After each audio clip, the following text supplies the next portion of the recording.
Good morning, Scarlet Letter Group. We are on chapter 6. Can you believe it? Okay, it's chapter 6 opens. We finally learn the name of Hester's child, and she's chosen to name her Pearl. What do you guys think of that name? Why, if you look in the paragraph right at the beginning, she says her Pearl, for Hester had called her, not as a name expensive of her aspect, which had nothing of the calm, white, unimpassioned luster that would be indicated by the comparison, but she named the infant Pearl as being of great price, purchased with all she had, her mother's only treasure. What does she mean, purchased with all she had? What is Hawthorne trying to tell us here? Please discuss that and put it in your discussion document. You back? All right. Well, God said, as a direct consequence of sin, the sin which man thus punished, had given her a lovely child, whose place was on that same dishonored bosom to connect her parent forever with the race and descent of mortals, and to be finally a blessed soul in heaven. Yet these thoughts affected Hester Prynne less with hope than apprehension. She knew that her deed had been evil. She could have no faith, therefore, that its result would be good. Day after day she looked fearfully into the child's expanding nature, ever dreading some dark and wild peculiarity that should correspond with the guiltiness which she owed her being. So Hester here is looking for the evil that she believes is going to come out in Pearl. Because Pearl was conceived in sin, she believes that there is no way that this child can be good. Again, look at the culture in which she has been raised, the culture in which she believes, and that is that we're predestined. And if we're predestined, then it's determined whether or not we're going to go to heaven or the other place. And she believes that since Pearl was conceived in sin, that she doesn't really stand a chance, or that's kind of her biggest fear, is that Pearl's not going to stand a chance of a good heavenly afterlife because of the sin that she and Pearl's father have committed. Again, we see this extreme guilt that Hester is feeling, and she will continue to feel this guilt throughout the novel. Well, as we go, we go through the story. Hester knows her child, and she knows when she's about to act out. She says she could recognize, and I'm on page 83 if you're in this one, she could recognize her wild, desperate, defiant mood, flightiness of her temper, and even some of the very cloud shapes of gloom and despondency that brooded in her heart. They were now illuminated by the morning radiance of a young child's disposition, but later in the day of earthly existence might be prolific of the storm and whirlwind. So Hester is constantly watching her. She knows this child, and every little thing that she does, she kind of says, okay, so how is this going to affect her in the future? How is this part of her personality going to basically determine her future? Now think about that. How often do you think your parents looked at you when you were a young child and thought, I wonder what he or she is going to be in the future as far as an occupation? She's not occupation as far as I wonder what what she's going to be in the future. She is, I wonder what her attitude, what her persona is going to be like in the great future. Because Hester is really scared that because of her sin, Pearl's going to pay, and Pearl's going to pay drastically. And I think because of that, we kind of learn on the top of 84 what kind of a parent Hester is to Pearl. Now remember, the Puritans believed that children should be seen and not heard, and children were severely disciplined by not only the parents but members of the community. Well, Hester kind of steps back and takes a little bit lax role with Pearl. Why do you think that is? Why is she not as strict with Pearl as maybe she should be? What in her history, in Pearl's upbringing, why do you think Hester doesn't want to be too strict on Pearl to make Pearl mad? Does that make sense? Why do you think?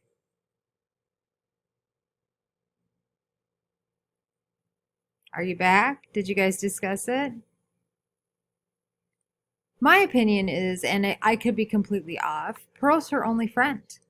I mean, Hester has nobody else in the village to even talk to.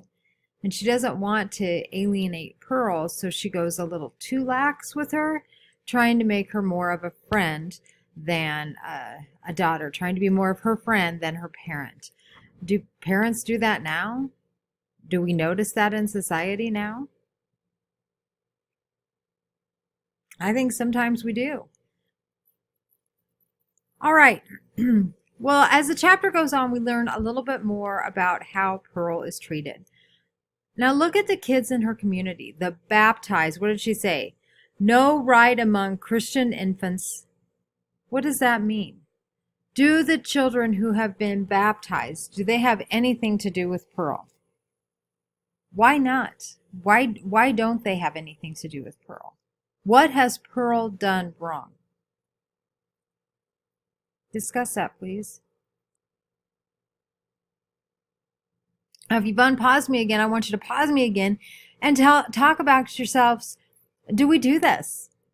How do we still do this? We may not say, okay, we're the baptized Christian people and this child over here isn't, so, we're not going to play with them. But how do we still do that, or do we in our community? How do we do that among different kids in our school? And is that something that we need to stop? And if so, how do we do that? How can you change that culture within a school, within a small community like ours?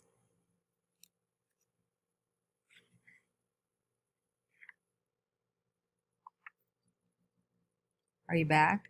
I'm looking for some great discussion on this on your document. Okay, so Pearl then, she watched these kids that wouldn't play with her. On 86, it says she gazed intently but never sought to make acquaintances.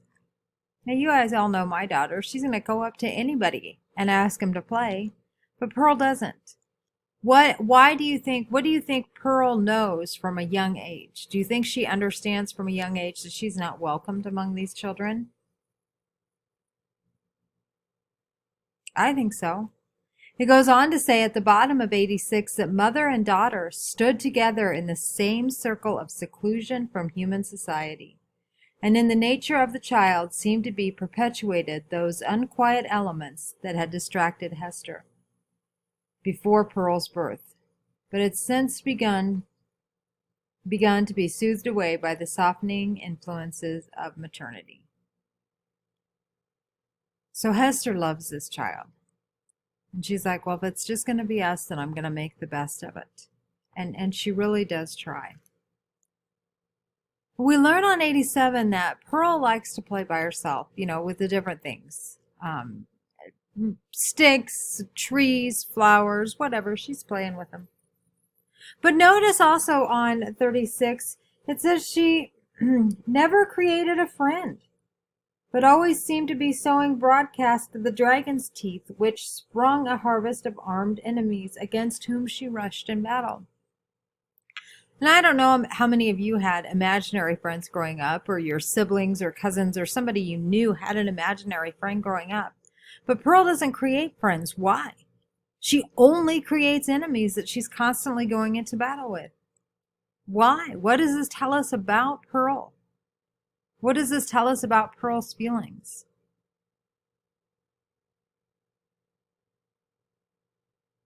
Now I ask you to predict, what do you think this will do to Pearl in the future? How will it affect her going forward? How is it going to move our plot along?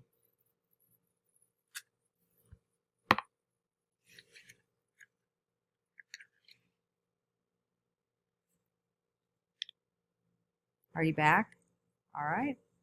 Well, Hawthorne goes on to then talk about Hester and her A. And she, he's noted a few times in chapters before then people staring at the A, the pastors or the preachers, constantly doing their sermons around the A. But he makes a point to say, one peculiarity, and I'm on page 88, of the child's despondent deportment remains yet to be told. The very first thing the child noticed in her was what? Not the mother's smile, responding to it as other babies do, but by that faint embryo smile of the little mouth, remembered so doubtfully afterwards with so much fond discussion whether it were indeed a smile. By no means. The first object of which Pearl seemed to become aware was, shall we say it, the scarlet letter on Hester's bosom. On that day, as her mother stepped over the cradle, the infant's eyes had been caught by the glimmering gold embroidery about the letter, and putting her little hand, she grasped it, smiling not doubtedly both with a decided gleam that gave the face the look of a much older child. Then, gasping for breath, did Hester Prynne clutch the fatal token, instinctively endeavoring to tear it away. So infinite was the torture inflicted by the intelligent touch of Pearl's baby hand. Again, if her mother's agonized gesture were meant only to make sport for her, did little Pearl look into her eyes and smile. From that epoch, except when the child was asleep, I love this part, Hester had never felt a moment's safety, not a moment's calm enjoyment of her. So what was the very first thing that Pearl noticed? That's right, the scarlet A. And she doesn't just notice the scarlet A, she's like enthralled by it and kind of has this ornery little grin on her face even as a baby. Well, why is that going to hurt Hester so much? It cuts her more than anybody else looking at that A. Think about it. Do your parents want you to know of all the mistakes they've made in life? Probably not, is my guess. I know that as a parent, I don't want my children to know every single mistake and then judge me. That's the key word. Feel like, maybe I should say feel like they're judging me for those mistakes. Hester's already feeling the guilt of her sin, and to have her infant daughter look at her and she feels like kind of mock her or judge her for that sin is just almost more than she can bear. I hope that kind of makes sense. Hester is very hurt by Pearl's gaze upon that A. And we're going to notice that Pearl kind of takes this sometimes to her advantage as we go throughout the story. But I want you to remember that. I want you to think about that. How this one thing can cut this mother so deep. There is no hurt inflicted upon a mom that can top what a hurt a child can do. And Pearl's an infant. It's not like she's doing it on purpose. We don't think. But it still hurts Hester none the same. I mean, we hurt enough when our kids hurt, let alone when our own kids purposely hurt us. Does that make sense? I don't know. Okay. So at the end of the chapter, she's talking to her mom and she's like, who's my father? And Hester says, well, you have a heavenly father. Your father is in heaven. He's God. And Pearl says, I have no heavenly father. Wow. What does that mean? What is Pearl trying to say? Why do you think Pearl says that? Do you think Pearl honestly believes that, or is she trying to get Mom's goat? Now it goes on later in the chat. Later on, at the very end of the chapter, Hester says, she remembered between a smile and a shudder the talk of neighboring townspeople, who, seeking vainly elsewhere for the child's paternity and observing some of her odd attributes, had given out that the poor little Pearl was of demon offspring, such as ever since old Catholic times had occasionally been seen on earth through the agency of the mother's sin. Well, Pearl says this, and then Hester's thinking, well, crud, is what they're saying true? Could she be a demon child because of my sin? I don't know. What do you think? What do you think we're going to learn about Pearl going forward? Make your predictions. Can't wait to see your doc. Talk to you all later.